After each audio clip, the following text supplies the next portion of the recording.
হাতি নেই ঘোড়া নেই তবুও নাম তার ঘোড়াদহ মেলা। সেই 200 বছরের পুরাতন এই ঘোড়াদহ মেলা। তো আমরা আজকে কিছু ভালোবাসার মানুষের ডাকে সাড়া দিয়ে চলে গেছিলাম উজালখালসি ঘোড়াদহ মেলাতে। সো আসসালামু আলাইকুম এভরিওয়ান, আশা করি আল্লাহর রহমতে সবাই ভালো আছেন আর আপনাদের দোয়ায় আমরাও অনেক ভালো আছি। এর আগের ভিডিওতে আমি আপনাদেরকে দেখিয়েছি আলিপুরের জামাই মেলা ঘুরে, আর আলিপুরের এটাকে জামাই মেলা বলে থাকে, আর উজালখালসির এই মেলাটা হয় এটা হচ্ছে ঘোড়াদহ মেলা। আজকের এই ফুল ভিডিওটা থাকছে ঘোড়াদহ মেলার। তো আপনারা সবাই আশা করি শেষ পর্যন্ত ভিডিওটা দেখবেন। তারপর আর কি, আমরা এই যে প্রথমে বাইক নিয়ে চলে গেলাম উজালখালসি ঘোড়াদহ মেলার এই যে মাঠটাতে, স্কুল মাঠ। এই মাঠে ছিল নৌকা, নাগরদোলা, কিছু কম্বলের দোকান আর কিছু কসমেটিক্সের দোকান। তো আমরা সেগুলো ঘোরাঘুরি করে ভালোবাসার মানুষগুলো সবাই একসাথে বসে জিলাপি আড্ডা দিলাম। আর এই যে এই পাশে কম্বলের দোকান দেখতে পাচ্ছেন, আমি ঘুরে ঘুরে কম্বলগুলো দেখছিলাম। কম্বলগুলো অনেক সুন্দর ছিল দেখতে। শীতের এই সুন্দর সুন্দর কম্বল আর কাঠের ফার্নিচার, এগুলো আমি আপনাদেরকে নেক্সট ভিডিওতে দেখাই দিব।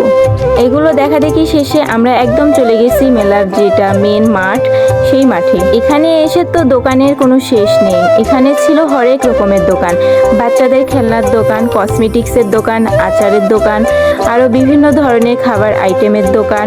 তারপরে ছিল মাটির অনেক সুন্দর সুন্দর জিনিসের দোকান। এখানে মাটির ব্যাংক দেখতে পাচ্ছেন, মাটির থালা বাসন, মাটির চায়ের কাপ, আদার্স আরও অনেক কিছু ছিল, যেগুলো দেখলেই আপনার নিতে ইচ্ছা করবে বা ভালো লাগবে। পুরো মেলাটা ঘুরে ঘুরে যেন ঘোরাঘুরি শেষই হয় না।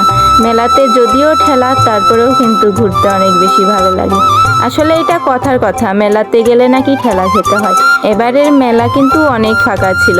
প্রতিবার যত ভিড় হয়, এবার কিন্তু এই ভিড়টা ছিল না। তারপরে যে দেখতেই পাচ্ছেন, আমি চলে এসেছি একটা ক্যালেন্ডারের দোকানে। এখানে ছিল অনেক সুন্দর সুন্দর ক্যালেন্ডার, তার মধ্যে থেকে আমি 2টা নিয়ে নিলাম। আর ছিল অনেক রকমের ওয়ালমেট, আর ছিল কিছু জীবনী নিয়ে বই।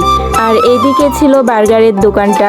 আর বার্গারের দোকানের সামনে আসলেই তো আমার কেমন জানি গা গুলায়, আমার একদমই ভালো লাগে না এগুলো খেতে। আর এখানে ছিল পানগুলো কত রকম জিনিস দিয়ে সাজিয়ে রেখেছে, দেখেন, দেখলেই খেতে ইচ্ছা করবে আপনাদেরও। আর এই পাশে এসে দেখি এখানে এই যে বেলুনগুলো ফাটাতে পারলেই তাদেরকে গিফট দেওয়া হচ্ছে। তারপর ঘোরাঘুরি শেষে এই যে এখানে ছিল অনেক অনেক রকমের চানাচুর। তার মধ্যে থেকে আমরা একটা চয়েস করে এই চানাচুর মাখানোটা খাইলাম। অনেক সুন্দর করে মাখিয়েছিল ভাইয়াটা, খেতেও অনেক বেশি মজা লেগেছিল। আর এ পাশে ছিল পেয়ারা মাখানো দোকান। তো মামাটা ডাকলো আর আমরাও খেতে চলে গেলাম। পেয়ারাটা কিন্তু অনেক মজা ছিল। ঘোরাঘুরি আর কেনাকাটা শেষে এই যে আমরা এখন বাসার দিকে রওনা দিয়েছি। এদিকে সন্ধ্যাও নেমে আসছিল। তো আমার আজকের এই উজালখালসি ঘোড়াদহ মেলার ভিডিওটা আপনাদের কার কাছে কেমন লেগেছে অবশ্যই জানাবেন। আর ভালো লাগলে অবশ্যই লাইক, শেয়ার, কমেন্ট করে দিবেন। আর আপনারা সবাই ভালো থাকবেন, আমার জন্য দোয়া করবেন। আল্লাহ হাফেজ।